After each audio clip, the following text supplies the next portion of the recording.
विवेकहीन दया का परिणाम, चाणक्य की एक और सीख। एक दिन राजमहल के आंगन में चंद्रगुप्त चिंतित बैठे थे। उनके मन में एक प्रश्न बार बार उठ रहा था। जैसे ही आचार्य चाणक्य वहां पहुंचे, उन्होंने पूछा, पुत्र, आज तुम्हारा मन व्याकुल क्यों है? चंद्रगुप्त ने कहा, गुरुदेव, मैंने एक व्यक्ति को दरबार में नौकरी दिलवाई। वो स्वयं को बहुत पीड़ित और असहाय बता रहा था। मैंने उस पर दया की, पर अब वही व्यक्ति राजकीय रहस्यों को बाहर फैलाने लगा है। मेरी दया ही मेरे लिए संकट बन गई। आचार्य चाणक्य ने गंभीर स्वर में कहा, पुत्र, दया और विश्वास दोनों ही अनमोल रत्न हैं, लेकिन यदि इन्हें गलत व्यक्ति को दे दिया जाए तो यही रत्न पत्थर बनकर सिर फोड़ देते हैं। चंद्रगुप्त ने पूछा, गुरुदेव, फिर कैसे पहचाने कि कौन योग्य है और कौन अयोग्य?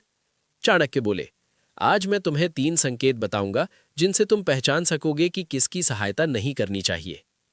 पहला संकेत, जो अपनी गलती कभी स्वीकार न करे। चाणक्य बोले, जिस व्यक्ति में अपनी भूल मानने का साहस नहीं, उसकी सहायता व्यर्थ है। उन्होंने उदाहरण दिया, एक युवक हर बार असफल होता और अपने भाग्य को दोष देता। राजा ने उसे धन दिया, अवसर दिया, पर हर बार वो दूसरों को दोष देता रहा। अंततः वो फिर असफल हुआ। कारण वही था, उसने स्वयं को नहीं बदला। ऐसा व्यक्ति तुम्हारी मदद से नहीं, तुम्हारे संसाधनों से लाभ उठाएगा। चाणक्य बोले। दूसरा संकेत, जो परिश्रम से भागे। पुत्र, चाणक्य ने कहा, जो व्यक्ति मेहनत से भागता है उसकी सहायता करना सूखी भूमि में पानी डालने जैसा है। उन्होंने बताया, एक किसान ने अपने पड़ोसी को बीज और बैल दिए, पर पड़ोसी आलसी था।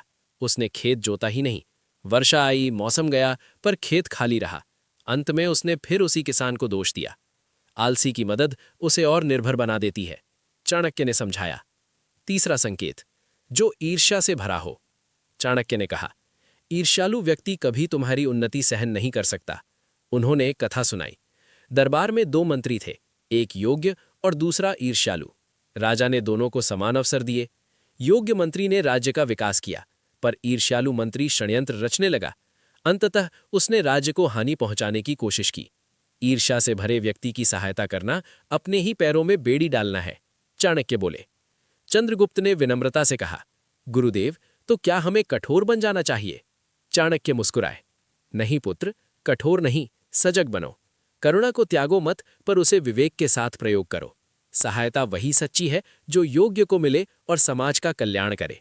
उन्होंने अंतिम वचन कहा, जिस प्रकार सेनापति अपने शस्त्र सोच समझकर चलाता है, उसी प्रकार बुद्धिमान व्यक्ति अपनी दया और संसाधन सोच समझकर खर्च करता है। बिना विवेक की दया स्वयं पर किया गया अन्याय है। चंद्रगुप्त ने प्रणाम किया और कहा, आज मैंने सीखा कि सहायता करना धर्म है, पर विवेक उसका प्रहरी है।